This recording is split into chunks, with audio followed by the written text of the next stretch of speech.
Hello friends and welcome back to motor redefined. मैं हूं आपका होस्ट और दोस्त अरिंदम घोष और आज हम लोग रिव्यू करने वाले हैं बजाज पल्सर NS 125। जी हां फ्रेंड्स, एक मच अवेटेड लॉन्च था और आज इसके बारे में पूरी तरीके से एक डिटेल में रिव्यू में आप लोगों को दूंगा। सब कुछ बताने की कोशिश करूंगा कि ये 125, 160 या फिर 200 से डिफरेंट कैसा है NS सीरीज में। और उसी के साथ साथ आगे बढ़ने से पहले very special thanks to MS Bajaj नोयाटी for providing me this bike and helping me out in this review process. अगर आप वेस्ट बंगाल में रहते हैं, नोयाटी में कोई बजाज की बाइक खरीदना चाहते हैं तो आप MS बजाज को बिल्कुल कांटेक्ट कर सकते हैं। कांटेक्ट डिटेल्स अभी आपको स्क्रीन पे दिख रही होगी। और फ्रेंड्स, मेरा एक रिक्वेस्ट आप लोगों से, अगर आप चैनल पे न्यू हैं तो सब्सक्राइब करके बेल बटन दबा दीजिएगा ताकि आप तक चैनल की कोई भी लेटेस्ट अपडेट जल्द से जल्द पहुंच सके। उसी के साथ साथ अगर टू व्हीलर्स के बारे में आप मुझे कोई भी क्वेश्चन पूछना चाहते हैं तो अभी आपके स्क्रीन पे इंस्टाग्राम और फेसबुक आईडी आ रहा होगा, आप मुझे वहां बिल्कुल पूछ सकते हैं। और फ्रेंड्स, जहां तक इसकी कॉस्ट की बात है, मैं आपको एक अप्रॉक्स एक शोरूम प्राइस बताना चाहूंगा जो कि है अराउंड 94,000 की। मैं एक शोरूम प्राइस बता रहा हूं, अगर आपको एग्जैक्ट ऑन रोड प्राइस जानना है तो आपको अपने नियरेस्ट शोरूम पे जाना होगा। और उसके साथ साथ टॉप स्पीड की मैं अगर बात करूं तो वो आपको अराउंड 110 या 115 तक की आपको टॉप स्पीड मिल जाएगी। अगर आप मान लीजिए 2-3 सर्विस हो जाती है उसके बाद शायद टॉप स्पीड और बढ़ सकती है, वो भी डिपेंड करता है, आप लोग जानते हैं इसके बारे में। तो चलिए friends, without wasting further time, let's start the review. Hold me close till I get up. Time is barely on our side. I don't wanna waste what's left. The storms we chase are leading us, and love is all we'll ever trust. Yeah, no, I don't wanna waste what's. तो चलिए friends, walk around start करते हैं। और सबसे पहले मैं आपको बता दूं, आज ये आप जो कलर देख रहे हैं ये है रेड कलर, लेकिन इसकी 3 और वेरिएंट आती है जो कि है ऑरेंज, ब्लू और ग्रे। उसका भी मैं एक बहुत जल्द वीडियो लेके आने वाला हूं, एक टोटल वॉक अराउंड करेंगे ताकि आप लोगों को इसकी कलर के बारे में मैं सही तरीके से बता सकूं। और चलिए अब देख लेते हैं कि NS 125, NS 160 और NS 200 में डिफरेंस क्या क्या है। सबसे जो बड़ा जो विजिबल डिफरेंस आपको दिखेगा वो है इसके टायर्स में। अगर आप टायर्स की तरफ देखेंगे तो आपको समझ में आता है कि इसमें टायर स्केल डाउन कर दी गई है। उसके बाद सेकंड अगर मैं डिफरेंस आप लोगों को बताऊं तो वो है इसके ब्रेकिंग सिस्टम में। इसमें कॉम्बी ब्रेकिंग सिस्टम का यूज़ किया जा रहा है, लेकिन वहाँ पर यूज़ किया जाता है ABS सिस्टम। और उसके बाद थर्ड जो सबसे बड़ा डिफरेंस है वो है इसके इंजन में। वहाँ पर आपको या फिर वो NS 160 हो या फिर वो NS 200 हो, उसमें आपको फ्यूल इंजेक्शन सिस्टम मिलता है, लेकिन यहाँ पर आपको इलेक्ट्रॉनिक कार्बोरेटर मिलता है। तो ये 3 एकदम ऐसा बहुत बड़ा डिफरेंस हो गया जो मैंने आपको बता दिया, एक विजिबल डिफरेंस। उसके बाद चलिए अब बात करते हैं कि ये जो आज आप वेरिएंट देख रहे हैं, एक बार इसका पूरा मैं आपको व्यू बता दूं। देखिए यहाँ पर NS 125 लिखा गया है, रेड ब्लैक वाइट का एक टच दिया गया है। मतलब ये जो कलर आप देख रहे हैं मैट कलर है, रेड कलर बहुत ज़्यादा खूबसूरत लग रहा है। शायद आपको कैमरे में इतने अच्छे तरीके से कलर जस्टिफाई नहीं हो पा रही है, लेकिन अब इसको रियल में देखेंगे तो बहुत खूबसूरत लगेगा आपको देखने में। और ये जो पल्सर लिखा हुआ है देखिए, ये 3D में लिखा गया है, बहुत ज़्यादा खूबसूरत है। यहाँ पर आपको ये 125 दिख जाता है।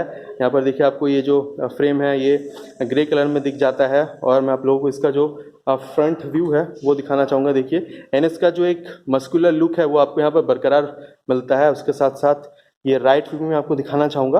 राइट व्यू में बहुत ज़्यादा डिफरेंस, सॉरी लेफ्ट व्यू में देखिए बहुत ज़्यादा डिफरेंस नहीं है। राइट और लेफ्ट व्यू बिल्कुल सेम ही है।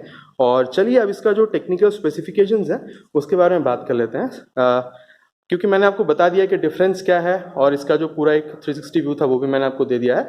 अब चलिए बात करते हैं इसके टेक्निकल स्पेसिफिकेशंस के बारे में। शुरू करते हैं इसके टायर्स से। टायर्स जो आपको मिलती है वो है MRF की तरफ से लैलो ग्रिप ज़ैपर के टायर है, ऑफकोर्स ट्यूबलेस है। सेक्शन की अगर मैं बात करूं तो आपको 80/100 सेक्शन के टायर मिलती हैं। और ये आप जो अलॉय व्हील देख पा रहे हैं 17 इंचेस की अलॉय व्हील आपको दी जाती है। उसी के साथ साथ अगर मैं यहाँ पर ब्रेकिंग सिस्टम की बात करूँ तो आपको कॉम्बी ब्रेकिंग सिस्टम मिलता है। और मतलब अगर आप यहाँ पर रियर ब्रेक अप्लाई करते हैं तो साइमल्टेनियसली रियर और फ्रंट में थोड़ा थोड़ा आपका ब्रेक साइमल्टेनियसली अप्लाई हो जाती है।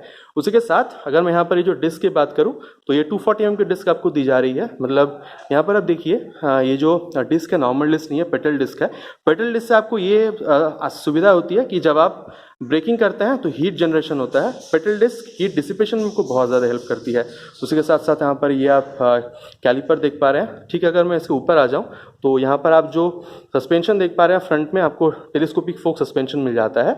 और उसी के साथ साथ अगर मैं यहाँ पर इंजन की बात करूँ तो बजाज पल्सर NS 125 में आपको जो इंजन मिलता है वो है 124.45 cc 4-stroke SOHC twin valve air cooled TTSI engine.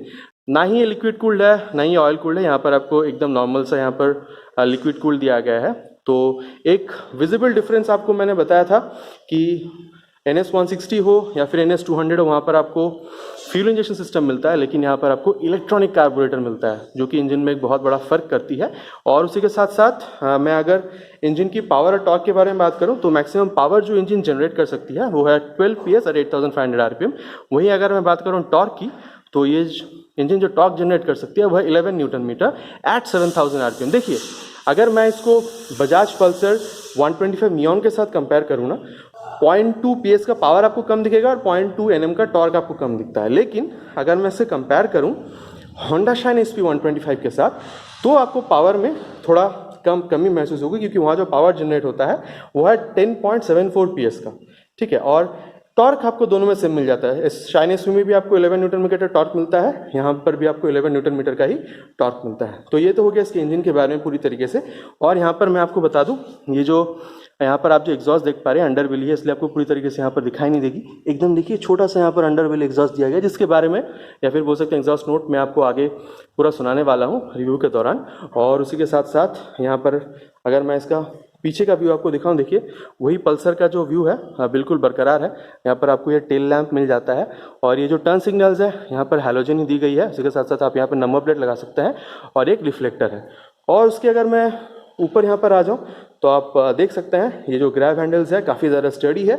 उसी के साथ साथ मैं बताऊँ, ये जो सीट का कंपाउंड आप देख रहे हैं मीडियम साइड पे है, ना ज़्यादा सॉफ्ट है ना ज़्यादा हार्ड है, मतलब कंफर्टेबल और मोस्ट इम्पॉर्टेंटली स्पेशियस है। मतलब चाहे वो पिलियन हो या फिर वो राइडर हो, स्पेशियस सीट है, मतलब आपको बैठने में भी कोई तकलीफ नहीं होगी।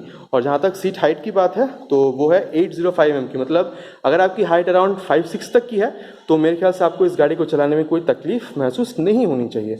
और उसी के साथ साथ अगर मैं टैंक की बात करूँ तो आपको यहाँ पर 12 लीटर्स का टैंक दिया जा रहा है। मतलब 125cc की बाइक है तो आपको अराउंड 45 से 50 किलोमीटर तक का माइलेज मिल पाना बहुत ज़्यादा मुश्किल नहीं होगा। लेकिन हाँ, एक बात आपको ध्यान में रखना होगा कि ये स्पोर्ट सीरीज़ की गाड़ी है, तो आपको इसमें बहुत ज़्यादा अगर आप बहुत ज़्यादा इसमें माइलेज चाह रहे हैं तो वो भी आपको मिलना इसमें मुश्किल है, क्योंकि ये स्पोर्ट सीरीज़ की गाड़ी है, ठीक है।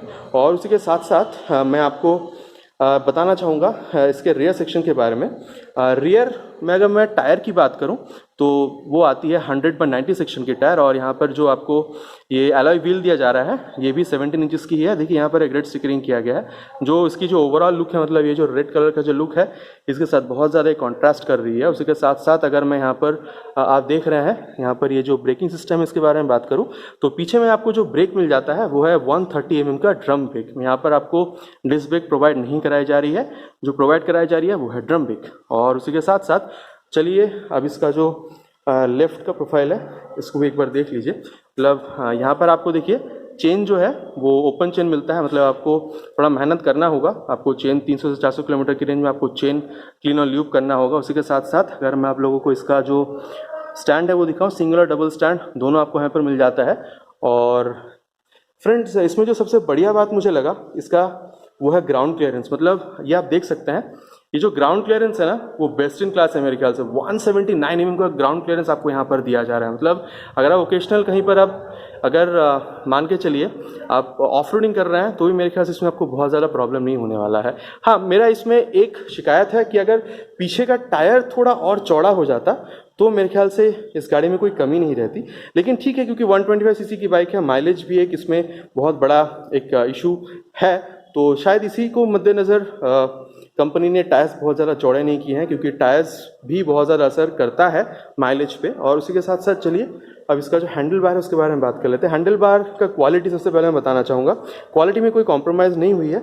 आप ये पर देख सकते हैं बहुत खूबसूरत क्वालिटी है। सबसे पहले मैं गाड़ी को ऑन करूँगा और ये देखिए यहाँ पर ये पास लाइट का स्विच दिया गया है। उसके साथ साथ ये लो बीम हाई बीम का है, ये टर्न सिग्नल्स का स्विच है। Switch gears are of very good quality. उसके साथ ये हॉर्न यहाँ पर देख लेते हैं, बहुत ज़्यादा लाउड है हॉर्न। उसी के साथ साथ आप ये राइट वाला जो हैंडल बार है वो देख लीजिए, यहाँ पर ये इग्निशन ऑन ऑफ के लिए स्विच दिया गया है। और उसी के साथ साथ ही आपका अगर आप इंजन ऑन करना चाहते हैं तो उसका स्विच दिया गया है। और एक बार गाड़ी में दोबारा ऑफ करके यहाँ पर ऑन करना चाहूँगा ताकि मैं आप लोगों को जो कंसोल है पूरी तरीके से दिखा सकूँ। देखिए यहाँ पर ये न्यूट्रल सेंसर मिल जाता है, यहाँ पर आपको ये बैटरी का इंडिकेटर मिल जाता है, यहाँ पर आप बजाज का लोगो देख पा रहे हैं।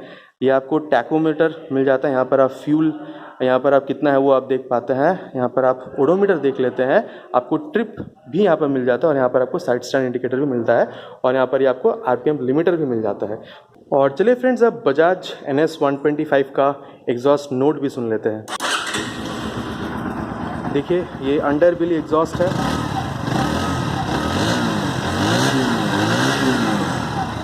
फ्रेंड्स, इसकी जो आवाज़ है वो काफ़ी बेसियर है, मतलब एक रिफाइंड सा आपको फील होगा इसको सुनने के बाद। तो मेरे ख्याल से फ्रेंड्स, मैंने आपको पूरी तरीके से इस बाइक के बारे में बता दिया है। मतलब मैं आशा करता हूँ आपको जो रिव्यू था वो पसंद आया होगा।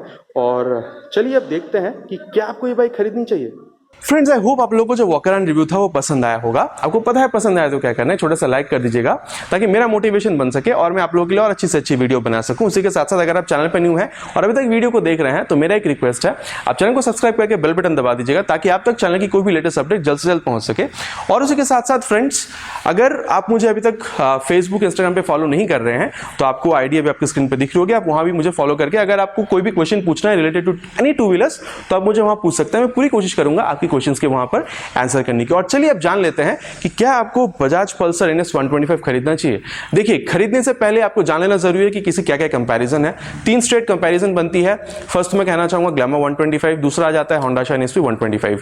ये दो का कंपैरिजन पल्सर के साथ करते हैं। देखिए, वो दोनों जो बाइक्स हैं उसका कॉस्ट इससे काफी कम है और वो दोनों बिल्कुल कम्यूटर सेगमेंट में चली जाती है। दो लुक्स वाइज वो भी बहुत बेहतर है। होंडा शाइन SP पे अगर आप जाएंगे तो उसका जो स्पेसिफिकेशन है वो भी काफी बेहतर है, लेकिन मेरे हिसाब से वो दोनों कम्यूटर सेगमेंट में चली जाती है। अगर आपका बजट थोड़ा लो है और आपको स्पोर्टीनेस उतना नहीं चाहिए, आपको प्योर एक कम्यूटर बाइक चाहिए, तो आप वो दो बिल्कुल ऑप्ट कर सकते हैं। लेकिन अगर आपको मैं कहूं बजाज पल्सर 125 नियॉन, जो कि बजाज की तरफ से ही अवेलेबल कराई जा रही है, वो भी इसका एक स्ट्रेट कॉम्पिटिटर बन जाता है। मैं पावर और टॉर्क की पहले बात करना चाहूंगा। अगर आप पल्सर 125 नियॉन में देखेंगे तो पावर और टॉर्क आपको बिल्कुल इसी तरीके का फील होगा, मतलब हल्का सा 19-20 में आपको फर्क दिखेगा।